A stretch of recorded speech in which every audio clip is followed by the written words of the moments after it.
किसान भाइयों, जो हमारे देश के एग्रीकल्चर मिनिस्टर नरेंद्र तोमर जी ने बयान दिया है कि किसान 3 खेती कानूनों को छोड़कर और किसी मुद्दे पे बात करें तो सरकार बात करने के लिए तैयार है। ये मैं पूछना चाहता हूं नरेंद्र तोमर जी से, हमारे खेतीबाड़ी मंत्री जी से, कि जो किसान लेकर आए थे अपनी मांग, शुरू में जो मांग लेकर आए थे, वो हमारा मांगों का चार्ट है, डिमांड चार्ट आपके पास पड़ा है, वो निकालें, वो देखें। उसमें प्रमुख मांग जो हमारी है वो 3 खेती कानून रद्द करना और एमएसपी की गारंटी का कानून बनाना, ये प्रमुख मांगे हैं हमारी। और आज तक हमारे लगभग 500 के करीब किसान शहीद हो चुके हैं, 500 के करीब। और सरकार की ओर से तरह तरह के षड्यंत्र रचे जा रहे हैं, किसानों पे लाठियां बरसाई जा रही हैं, किसानों पे मुकदमे किए जा रहे हैं। वो सब इतना सहन करते हुए अब आप ये बात कह रहे हो कि वो कानूनों की बात छोड़कर बात करें किसान। और क्या लेने आए हैं किसान यहाँ पे? किसानों की एक ही मांग है कि वो तीनों काले कानून सरकार रद्द करे और उसके बाद जो एमएसपी की गारंटी का कानून देना है, वो कानून बनाने के साथ साथ C2+50 के अनुसार फसल का भाव देने की बात करे सरकार। ऐसी बात कर देते हो, गैर जिम्मेदाराना बातें कर रहे हो।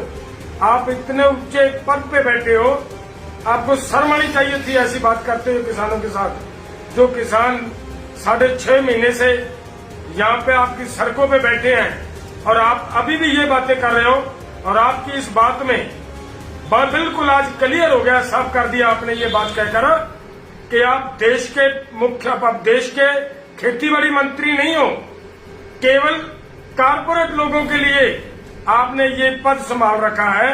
और पूरी की पूरी सरकार आपने और आपके गृह मंत्री जी और आपके प्रधानमंत्री जी, पूरे का पूरा सिस्टम इस बात पे लगा हुआ है कि हर हाल में देश को कारपोरेट लोगों के हाथ बेचना है। बेचने की बात आपने ध्यान रखी है और उसी पे आप काम कर रहे हो।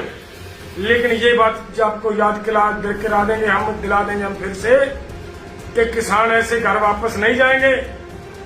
कुछ भी हो जाए, सड़कों पे बैठे हैं, आपके पास शक्ति है मंत्री जी, आपके पास पावर है, आप अपनी पावर को यूज करें, किसानों के ऊपर गोलियां चलाएं, किसानों को शहीद करें, फिर ये सड़कें खाली हो सकती हैं। वरना ऐसी वैसी बातों से ये बात काम चलने वाला नहीं है। और मैं फिर आपको ये कहूंगा कि ये जो आपने की है, ये अति निंदनीय और शर्मनाक बात है। और जो सरकार इसके अलावा और भी बहुत सारी बातें कर रही है, जो किसानों के साथ उनके बदलालू भावना से बहुत कुछ किया जा रहा है। पंजाब का रूरल डेवलपमेंट फंड आपने रोक रखा आपकी सरकार ने। और पंजाब का चावल उठाने से आप मना करने की बातें कर रहे हो। ये सब की सब बातें आप आंदोलनकारियों को, देश के लोगों को सबक सिखाने का एक प्रयास किया जा रहा है, सजा देने की एक कोशिश की जा रही है आपकी सरकार की ओर से। लेकिन भले कुछ ही कर लो मंत्री जी, किसान पीछे नहीं हटेंगे। ये बीजेपी की या तो सरकार ये कानून रद्द करेगी, नहीं तो ये आंदोलन किसी हाल में वापस नहीं लिया जाएगा और आपकी सरकार को धूल चिताकर हटेंगे किसान।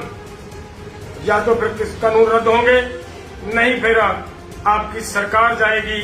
और हमारा ये भावना आंदोलनकारियों की आज तक बिल्कुल कतई ये भावना नहीं थी कि हम किसी की सरकार के खिलाफ बोले, किसी के खिलाफ बोले, हमारी ये कोई भावना नहीं थी। लेकिन आप बार बार जो बातें कर रहे हो, हमें गुस्सा दिलाकर हम लोगों को भड़काने का प्रयास कर रहे हो कि आप कभी कुछ कहते हो, कभी देशवासियों को, किसानों को, इस आंदोलनकारियों को आंदोलनजीवी कहते हो, कभी इनको आतंकवादी कहते हो, कभी इनको खालिस्तानी कहते हो, तरह तरह की बातें करते हो। आप लोगों को शर्म आनी चाहिए। लेकिन मैं फिर से ये कहूंगा कि आंदोलन तब तक जारी रहेगा जब तक ये तीनों कानून रद्द नहीं हो जाते।